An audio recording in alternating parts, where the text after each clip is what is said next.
Most people think of the Ozarks and see hills and rivers, folk music and fishing. But those mountains are old, older than the roads that cut through them. Today we're going into 10 Ozark ghost towns that history forgot and the internet never found. Stay until the end, because number 1 has a secret that the state of Arkansas would rather you didn't know.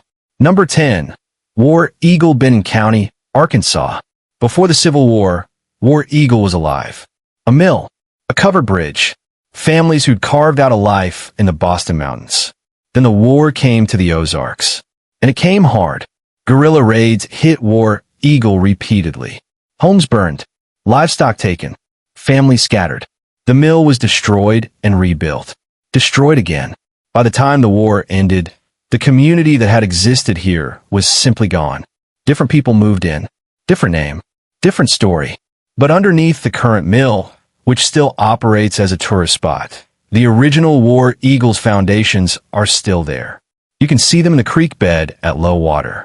Stone laid by hands that no longer have names. Google Maps marks the mill cheerfully as a shopping destination. It does not mention what the creek remembers. Number 9, Marble City, Sequoyah County, Oklahoma. Right where the Ozarks spill into eastern Oklahoma sits a town that thought it had found its fortune. Marble City, named for the massive deposits of black and white marble buried in the surrounding hills. Quarrying began in the 1890s. The marble was beautiful, sought after for buildings across the region. Then cheaper materials arrived. Concrete, steel, things that didn't require mountain men with hand drills and dynamite. The quarry closed. The workers left. But the marble is still there. Millions of tons of it, still in the ground, completely unmarked on any resource map. And here's the part that's hard to explain. Locals who grew up near Marble City describe a sound the hills make at night. A low, resonant hum. Not wind, not animals. More like the mountain itself, vibrating at some frequency you feel in your chest more than you hear with your ears. Geologists who've been asked about it say it's likely seismic activity. None of them have stayed overnight to confirm that. Number 8, Longtown, Leflore County, Oklahoma. This one requires you to know a piece of history most textbooks skip. After the Trail of Tears, many Choctaw Nation members rebuilt their lives in the Ozark foothills of eastern Oklahoma. Longtown was one of their communities. A post office, a school, a church, a place of genuine rebuilding after devastating loss. But Longtown's story didn't end with prosperity. Land allotment policies in the early 1900s systematically broke up Choctaw communal lands. Longtown's residents lost their holdings one parcel at a time. The community dissolved. Families dispersed. The cemetery remained. It's still there, maintained quietly by descendants who drive hours to tend the graves. But on Google Maps, no label, no historic marker, no acknowledgement of who built this place, who lost it, or who still cares for it. A community erased twice. First by policy, then by the map.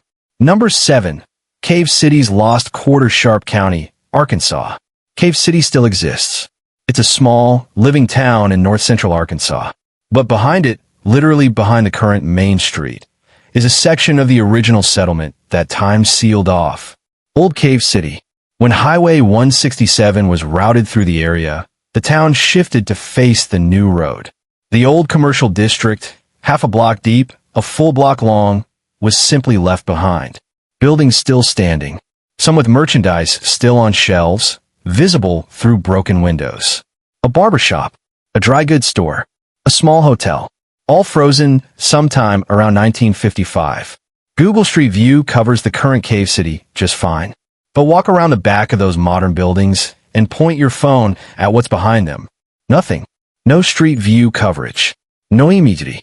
A half block of 1950s Arkansas that Google has driven past every single time without turning the camera. Number 6, Oark, Johnson County, Arkansas. Oark sits so deep in the Ozark National Forest that the road to reach it feels like it's trying to talk you out of going. The general store has been operating continuously since 1890. Same building, same location, serving the same mountain community. But Oark itself, the surrounding settlement, is a ghost. Farms abandoned. Homesteads collapsed into themselves. Family cemeteries in the woods with no roads leading to them. The people who used to make Oark a community, not just a store, are gone. Generations who moved to cities. Young people who didn't come back. What's left is one building serving as the memory of everything that surrounded it.